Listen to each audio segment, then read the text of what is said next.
嗨，大家好，我是躺平叔，带来一家真正的中国。今天是2024年12月13号，这一期咱们聊一聊开会。最近有一个热搜热点话题叫有必要开那么多会吗？这是封面新闻报道他说你被困在会中间了吗？周会、例会、碰头会、动员会、协调会、视频会、总结会、分析会、学习会、表彰会，不是在开会，就是在去开会的路上。你是否也不知不觉困在会中间？必要的会议是沟通意见、形成决策的有效方式，是传达政令、落实工作的重要环节。但有的会冗长又低效，令人头疼；有的会务繁忙，却成效甚微。最近政府号召为基层减负专项工作机制，也就是说这个减少基层动不动就开会。据通报说某央企总部及其下属公司一年开会800余次，现象触目惊心。我们真的需要开那么多会吗？毫无意义的寒暄见面，未经调研的头脑风暴，冗长又低效的会议令人头疼。开一场没有头的会，3言2语就能交代清楚，但必须拖到会议结束。参加人员要么与会无关，要么关系不大。就算是线上会议，也是动辄半天甚至1天的预定时长，白天忙碌开会，挤占大部分办公时间，晚上才有时间做正经工作，单以身心俱疲，最终陷入死循环，工作效率低下。因会议而产生的时间浪费，何尝不是一种工作内耗？开一场没有果的会，就是开会没有结果。基层流传过这样的顺口溜：上班没干啥，一直忙开会，大会接小会，神经快崩溃，大小事不干，通通往外推，问我啥本领，专长是开会。凡是上级会议要求顾不上消化吸收，一律先开会传达，下级抓紧落实到位，一通操作猛如虎，所有问题似乎都有了结论和解决方案。落实在哪儿没关系，就定个时间再开会。会议这趟无序列车开到哪里算哪里。文章说开一场没有新的会，说日常重要会里要答案，毫无主旨的会议，讲话内容永远都是复读机、传声筒，愿景畅想空中飞，套话大话到处跑，会场即秀场，走固定点位。开会拍照记录留档即完事。被按在会议室的基层干部深陷会海中缓缓前移，难以下沉一线，亟待解决的矛盾与问题被屡屡搁置。文章又说会务繁忙，却往往成效甚微，讨论的话题要么脱离方向，要么难以下结论，最终成一场空谈。无效会议扎堆，折射堪忧的能力与格局。悬而未决的问题问计八方，实则本令恐慌。被18道金牌召回的临时紧急会议，却是往日高度重复内容。下班开会，休息日开会，挑战工作生活平衡界限，为显狼性却养惰性。形式大于内容的汇丰滋生惰性思维，把开会当作首选的工作方式、管理方式，甚至是政绩。一些地方政府过度相信会议之效用，工作开展之前开个动员会鼓鼓劲，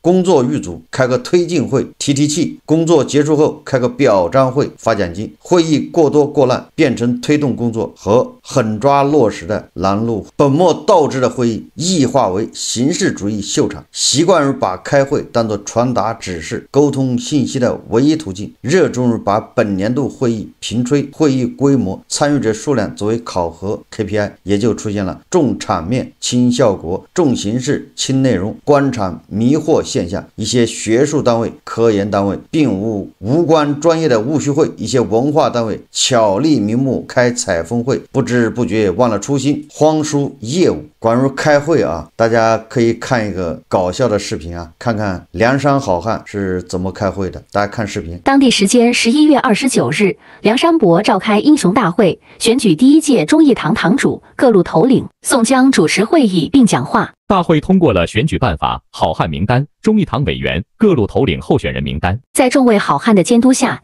到会的好汉以无记名投票方式选举出第1届忠义堂堂主1名。新当选的忠义堂堂主宋江就做好英雄人才工作和服务好兄弟2个方面做表态发言。他说，作为忠义堂堂主，责任重大，使命光荣，任务艰巨，将在替天行道大旗指引下，在兄弟们的共同努力下，紧密团结全体英雄好汉，充分发挥桥梁和纽带作用，强化组织创新和人才工作，为梁山坡赋能，为兄弟们做好服务保障，不断汇聚起梁山泊高质量发展的强大合力。这个界面新闻发的文章啊，他继续说啊，他说必要的会议是沟通意见、形成决策的有效方式，是传达政令、落实工作的重要环节。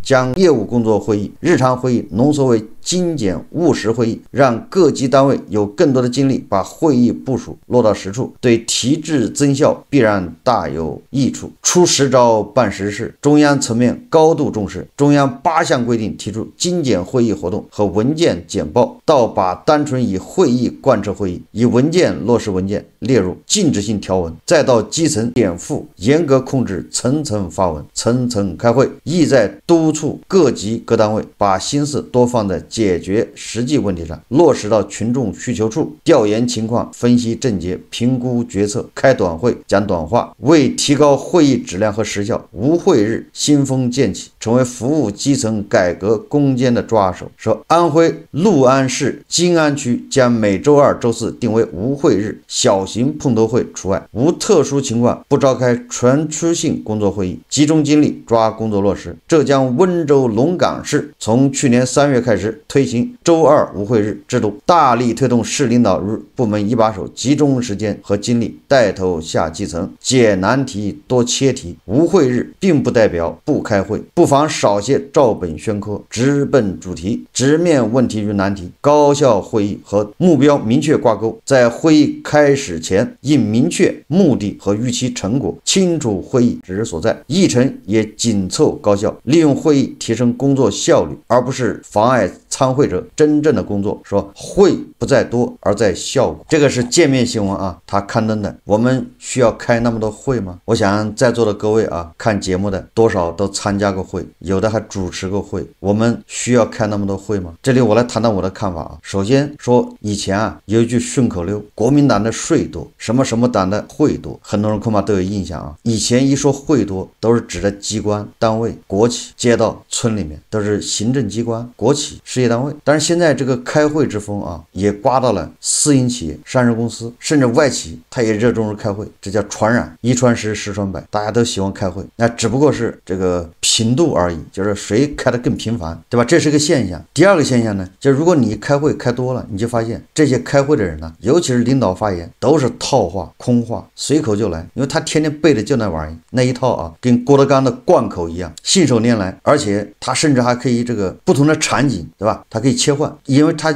长期开会练就了一身本领。哎，这个我是见识过的啊。我以前在上市公司开会，偶尔也会请这个政府部门的头到我们会上讲话。这个我不知道大家有没有经验啊？就是有的时候大会啊，让你在主席台上讲话，这个对人是个考验。如果你准备了稿子还好一点，大部分是来不及准备稿子。有的人现场啊就列个提纲，讲哪几点，然后在那儿开始喷。我就发现啊，只要在政府部门干过的，那口若悬河，信手拈来，1、2、3、4、5、6、7，然后每个还展开了讲，都是贯彻啊，跟当前的这个政策啊、形势啊密切挂钩的。我看他没有讲稿，他就列了个大概的一个提纲，就是也是在别人讲话的时候，他就顺手开始写几条，就照着那个，他能讲半小时，这就是能力啊，这是开会练出来的。大家可以看一个视频啊。这种躺平式的干部还敢坐第一排啊？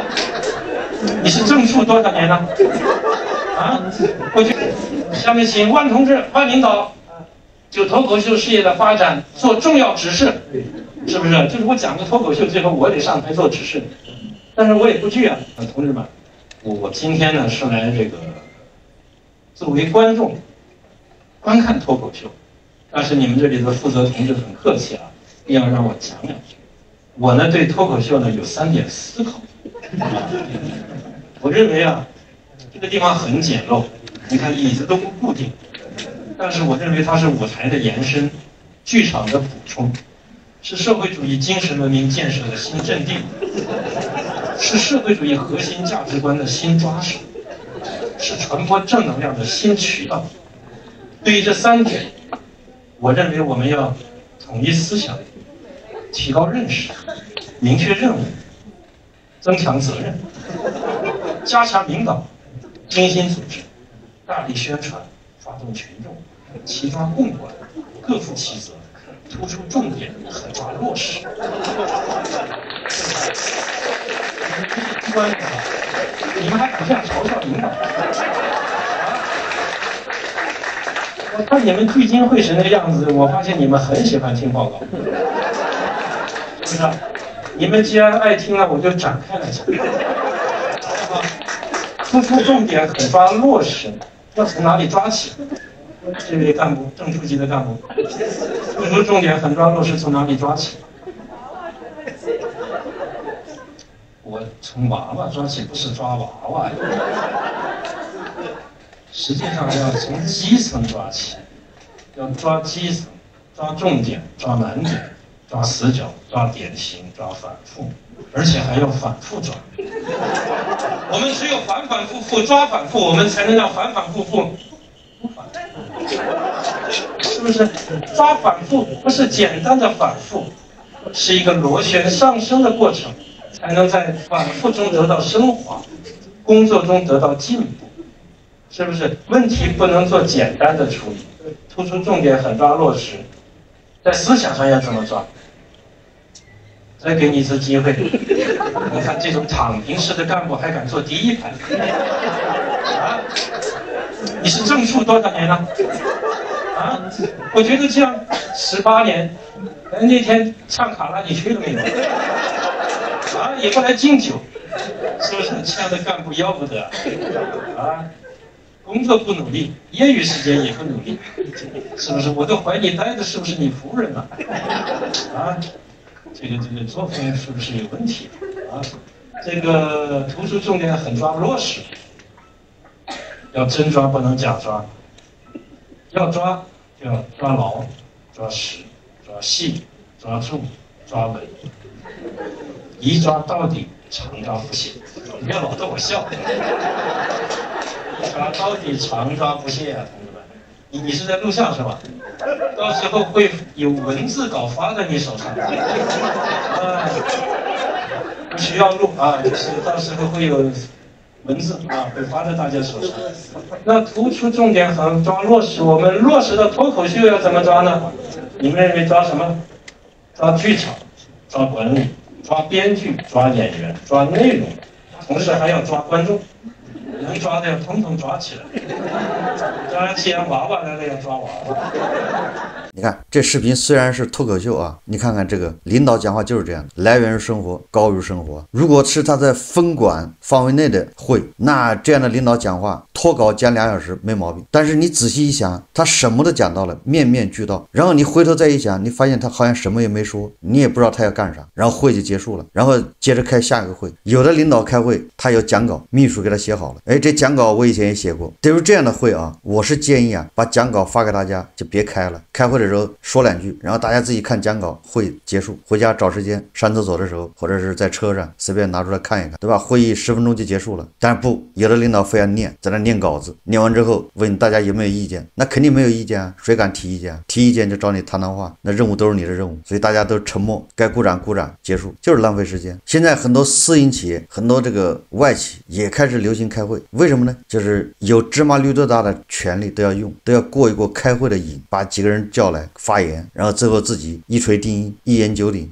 找到那种感觉，喜欢给人开会，这种形式主义不正之风啊，也刮到了民营企业。那我们为什么会多呢？实际上啊，过去开会啊，大家如果看过历史知道，过去开会叫神仙会。什么叫神仙会呢？就是刚才界面新闻说的，很多都是总结大会。所谓的总结大会，就是把大家找一个地方啊，去度假。开会呢是次要的啊，主要大家去放松，该游泳的时候游泳，该吃海鲜吃海鲜，然后该晚上跳舞跳舞，然后上午找个时间啊开会2小时，大家打打瞌睡，下午接着开，晚上跳舞吃饭。很多地方都这么开会啊。我以前在互联网公司还是这样的，互联网公司动不动把你拉到海边，每个季度搞一次，有钱的时候啊，没钱的时候半年搞一次，说是叫策略会，对吧？或者叫什么发展大会，实际上就把员工拉过去在那儿旅游一下。有的时候因为过于放松啊，大家把这种会就当作去旅游，反正开会的时候拿着 PPT 在一顿乱说啊。所以你说私营企业这么干，反正老板自己愿意，但是国企、央企、政府部门他也会这么干。干，他选到景点，比如庐山，对吧？比如去九华山，比如去黄山开会，这种相当于福利啊。开完会还发纪念品，对吧？要不是发那个茶杯子，要不然发毛衣，要不然发件衣服，对吧？发个被子，反正总之啊，开会还有纪念品，吃好喝好，哎，这是一种会啊。还有一种会就是学习，上面有最新指示下达，要尽快掌握，第一时间学习，第一时间领会上面的精神。所以有的时候连夜开会啊，文件下达了。我记得上世纪50、60年代，那农村里面开会，那都是夜里啊，敲锣打鼓接这个啊最高指示，因为那个时候从北京传达到下面县城，那都是发电报啊，到省里，省里再到县里，县里到乡里，到农村，到大队，他没有电报，他只能靠腿儿，顶多骑自行车，对吧？所以传达到最远处的乡村的时候，一般都是夜里，那也不能过夜啊，第二天再开会就不行了，不新鲜，所以连夜啊敲锣打鼓要学习，传达最高指示。还有说纯学习的会，就是一个什么文件精神，你大家都要学习。你说自己拿回家学习那不行，必须开大会学习，有人在上面讲自己的理解。第三一种什么会呢？就是多头管理，就是我们是个大政府，管的事情特别多，面面俱到。有人在网上乱说话，那也得管，对吧？有人孩子丢了，那得管；有人彩礼要多了，那也得管。事无巨细，该管的不该管的都得管。那你管得多，完了他部门就多，部门多，然后是部门又是各管一摊。哎，现在很多事情都不是一个部门能解决的，随便一个事情都要牵涉7、8个部门，对吧？公检法，再到下面的民政，再到街道，横向的、纵向的。所以任何一个芝麻绿豆大的事情，他都要找7、8个部门坐到一起开会，否则这事搞不了，推动不了，你也不知道在哪个环节会卡住。就是屁大一个事啊，必须是7、8个部门，横向的安保、公信、公安、法院要参加，纵向的县里面、镇上、村里面要参加。你说说多少部门？这还没算上各个小组。你说这样的事情，你说你一个个打电话通知，那肯定不行啊，必须把它叫到一起商量，这事怎么解决？就这样还解决不了呢。所以这就是为什么会多，是因为你管得多，然后各管一摊，各司其职。那各管一摊，各司其职，难免就有推卸、推诿、踢皮球，反正不归我管，对吧？你找法院，法院说你找检察院，检察院说你找公安，公安说你找当地政府，当地政府说这是法律问题啊，政府不能干涉法律。你看皮球就这么转圈踢。哎，这时候你找政府的时候，政府说司法独立的，你知道吗？你找法院，法院说我们是在党的领导下。总之没地方解决，所以他要解决个事情，必须把所有的部门叫到一起，要开大会，屁大的事都要这么干。所以我观察啊，为什么会多？最主要的是2种会，一个就是学习会，哎，动不动学这个精神，学那个指示，学这个方针，学又学不明白，都是敷衍了事，形式主义。然后你还得抄学习心得，抄错一个字还不行，写错一个字你有可能是犯错误，对吧？轻则重抄，重则你就完蛋了，你这思想不纯洁。还有一种就是管得太多，导致了会多。本来应该下放权力，老百姓啊应该是公民自治，但是我们不行，我们必须要管起来，要管一切，所以他的部门就越来越多，叠床架屋的组织架构就越来越庞大，然后你什么事情你还得很多部门一起才能解决，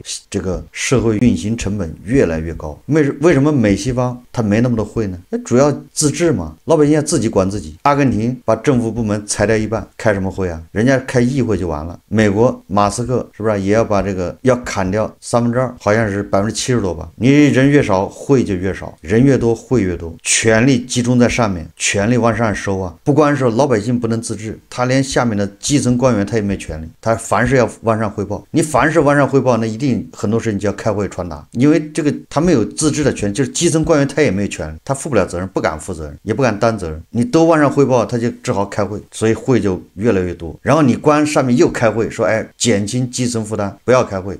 你不让基层开会，那他问题解决不了，怎么办？对吧？你光头痛治头，脚痛治脚，你光看到了人家会多，然后你说把这会取消掉，不准开的事情就办不了。虽然开了会啊，事情也办不好，也办不了，但是要不开会呢，事情更办不了。那老百姓那只能是叫天天不应，叫地地不灵。你要参与过信访的，搞过信访的人懂，就搞过维权这一块的啊。老百姓任何一个事情，它得涉及很多部门，你非得开协调会，你不开协调会，你根本解决不了。协调会1次、2次、3次、4次都没用，开个10次都不一定能解决得了。但是你要不开协调会更解决不了，你不开协调会的没人解决这事，因为都觉得跟我没关系。常见的啊，我就举个例子。子，比如有个地方房地产开发商他承诺啊，什么这个重点小学要附校、附中或者是合作办校，在这儿有个校区，结果搞着搞着，好多人跑来买房了，结果他这校区也没建起来，重点小学没过来，那人家很多孩子没地方上学，那这些业主他是不是要维权？是不是要说法？你要找到地方政府，地方政府怎么办？教育部门、公安，然后还跨区别的区的教育部门、学校、开发商、土地部门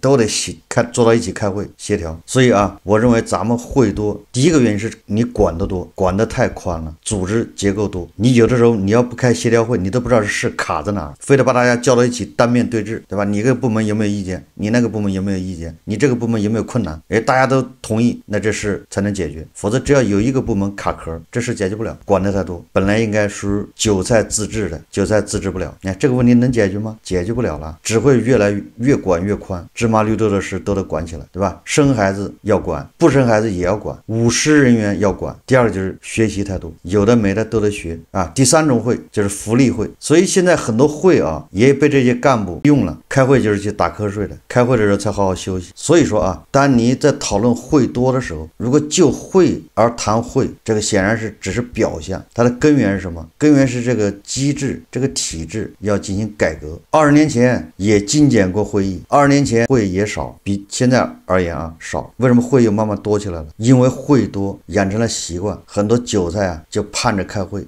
天天看小道消息，国外的小作文，说这个会说了啥，那个会说了啥。你看看这韭菜，他有的时候他需要会，那你不开会行吗？完了最好这会议精神要给韭菜传达一下，韭菜他就有了信心了，他就认为这管用啊。你看化债了，你看宽松了，所以韭菜他盼着这个会，他总认为会能解决问题，开个会问题就解决了，对吧？再加上那些专家学者、经济学家在那一顿忽悠，一切都是刚刚好，这政策恰到好处，不多又不少，所以韭菜有的还盼着会议，对吧？学习这会开的内容是啥，自己还在那研究，所以这个会啊，某种程度上也是韭菜的需要。寄希望说开会啊，一开会问题都解决了。实际上呢，有的问题事务性的问题开会能解决，有的是规律的问题，你开会怎么解决啊？现在很多韭菜啊维权反映问题，很多韭菜会维权的啊，就是会解决问题的，他都要求政府啊，你要开协调会。一旦政府开了协调会，你就预示这个问题要解决，有了希望，上了正轨。如果这个问题不开协调会，那就意味着这个事解决不了了，搁在那儿。所以说来说去啊，要解决会多，一个少管，第二个放权，第三个担责。学习米莱，学习马斯克。好，这期节目我们就聊到这里，感谢大家收看。如果喜欢我的节目，欢迎订阅转发，也可以在下方留言评论，谢谢大家。